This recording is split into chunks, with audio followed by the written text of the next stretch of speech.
কবরের মধ্যে কিছু কিছু ব্যক্তির লাশ ফেরেশতারা খুঁজে পাবেন না। ফেরেশতারা কবরে আসবেন, আসার পরে দেখবেন যে কিছুক্ষণ আগে যে মাইয়াতকে দাফন করা হলো সে মাইয়াতের লাশ কবরের মধ্যে খুঁজে পাচ্ছেন না। আল্লাহ রাসূল সাল্লাল্লাহু আলাইহি সাল্লাম বলেন, বুখারীর বর্ণনায় আসছে যে মাইয়াতকে যখন দাফন করে আত্মীয় স্বজনরা চলে যায়, 40 কদম দূরে যাওয়ার পরেই তার কবরে ফেরেশতার আগমন হয়। দুইজন ফেরেশতা তার কবরে আসে। বুখারীর এক বর্ণনায় আসছে, আল্লাহ রাসূল সাল্লাল্লাহু আলাইহি সাল্লাম বলেন, আব্দু ইদা বুদিয়া ফি কবরিহি, যখন কোন বান্দাকে কবরের জগতে রাখা হয় তখন ওই বান্দাকে কবরে রেখে তার আত্মীয় স্বজন পাড়া প্রতিবেশীরা যখন চলে যায়, জুতার আওয়াজ এখনো শোনা যাচ্ছে কবর থেকে, তখনও ওই ফেরেশতারা তার কবরের মধ্যে উপস্থিত হয়ে যায়। ঠিক তখনই যখন কবরের মধ্যে ফেরেশতারা উপস্থিত হয়ে যায়, উপস্থিত হওয়ার পরে কিছু কিছু কবরে এসে দেখবেন যে কবরের মধ্যে লাশ খুঁজে পাওয়া যাচ্ছে না। ফেরেশতারা ডাক দিয়ে বলবেন, কি ব্যাপার? কিছুক্ষণ আগে একজন ব্যক্তির লাশ রাখা হলো, লাশটা গেল কোথায়? তারা তাকিয়ে দেখে যে বিশাল আকৃতির একটা পাখি কবরের মধ্যে শুয়ে আছে বা দাঁড়িয়ে আছে বা বসে আছে। পাখিকে উদ্দেশ্য করে ফেরেশতারা ডাক দিয়া বলেন, পাখি, একটু আগে অমুকের সন্তান অমুক নামে একটা মাইয়াতকে এই কবরে রেখে গিয়েছে, ফুলান ইবনে ফুলান, অমুকের সন্তান অমুক এই কবরের মধ্যে শায়িত করা হয়েছে, সেই লাশটি গেল কোথায়? তুমি কি দেখেছো? পাখিটি ডাক দিয়ে বলবেন, হ্যাঁ আমি দেখেছি। কোথায়? বললেন, সে আমার ডানার তলে ঘুমাচ্ছে, আরামের ঘুম, প্রশান্তির ঘুম দিয়েছে, আমি তাকে কবর থেকে জাগ্রত করব না। ইসরাফিল আলাইহিস সালাতু ওয়াস সালাম যখন সিংহায় ফুঁক দিবে তখন পর্যন্ত আমি তার পাহারাদার হিসাবে এখানে থাকবো, তাকে প্রশান্তির ঘুম দেওয়ার জন্য আমি এখানে তাকে পাহারা দিব। মুসলমান ভাইরা আমার, ফেরেশতারাই পাখিকে ডাক দেয়া বলবেন, পাখি রে, ওই ব্যক্তিকে একটু বের করে দাও, আমরা তাকে শুধু 3টা প্রশ্ন করে চলে যাব। 3টা প্রশ্নের উত্তর যদি দিতে পারে তাহলে তুমি তাকে আরামের ঘুম, প্রশান্তির ঘুম তুমি তাকে পেরে রাখবে। পাখিটি ডাক দেয়া বলেন, না, আমি তাকে বের করে দিব না, আমি তাকে বের হতে দেব না, আমি তাকে ডাক দিতে পারবো না। খবরদার, তোমরাও উচ্চ স্বরে কথা বলবে না।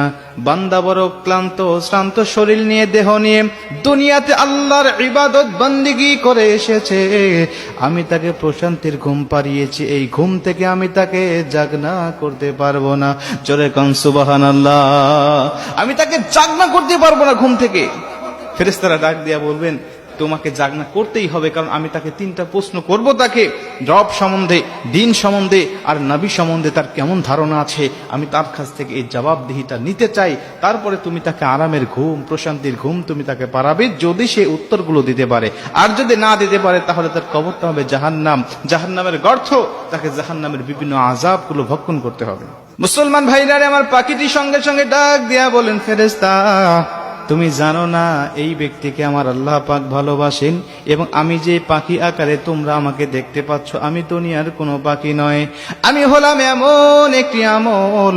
দুনিয়ার জমিনে বান্দা যত কোরআন তেলাওয়াত করেছে, দুনিয়ার জমিনে নামাজের মধ্যে বান্দা কোরআন তেলাওয়াত করেছে, দুনিয়ার জমিনে বান্দা আল্লাহর জিকির করেছে, দুনিয়ার জমিনে তাহাজ্জুদে আমাকে তেলাওয়াত করেছে, দুনিয়ার জমিনে বান্দা সর্বসময় আমার তেলাওয়াত করেছে, ঈশার নামাজের পরে বান্দা আমার সূরা মুলুক তেলাওয়াত করেছে, ফজরের নামাজের পরে বান্দা আমার সূরা ইয়াসিন তেলাওয়াত করেছে, মাগরিবের নামাজের পরে আমার সূরা ওয়াকিয়া তেলাওয়াত করেছে। বিভিন্ন সময় সে আমাকে নিয়ে পড়েছিল, আমি কোরআন দিয়ে পারিবারিক জীবন, সামাজিক জীবন, রাষ্ট্রীয় জীবন সে পরিচালনা করেছে। এজন্য আমি কোরআন তাকে আজকে এই কঠিন মুসিবতে একা রেখে যাব না, আমি এসেছি তাকে পাহারা দেওয়ার জন্য। কবরে, মিজানে, হাসরে ফুলসিরাত পার করাইয়া বান্দাকে জান্নাত দেওয়ার আগ পর্যন্ত আমি তার পিছন থেকে সরব না। জোরে কোন সুবহানাল্লাহ। আমি তার পিছন থেকে যাব না, আমি কঠিন মুসিবতে তাকে একা ফেলে রেখে যাব না। তুমি চলে যাও, তার কাছ থেকে তোমার উত্তর নিতে হবে না। তিনি ডাক দিয়া বলবেন, না, উত্তর দিতেই হবে, বের করে দাও। বলছেন, তোমার যদি সাধ্য থাকে তাহলে তুমি আমার ডানার তল থেকে তাকে বের করে নাও। ফেরেশতারা তার ডানার তলে খুঁজবেন, তন্ন তন্ন করে খুঁজবেন। হাদিস শরীফের মধ্যে আসছে, কিন্তু লাশটি খুঁজে পাবেন না তারা।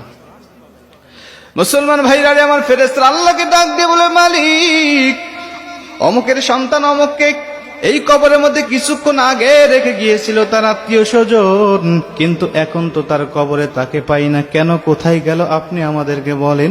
আমার আল্লাহ পাক ডাক দেয়া বলবেন, ফেরেশতা আমার, সমস্ত ব্যক্তিদের কবরে তোমরা সওয়াল জবাব নিতে পারবে, সমস্ত কবরবাসীর কবরে গিয়ে তোমরা সওয়াল জবাব করবে।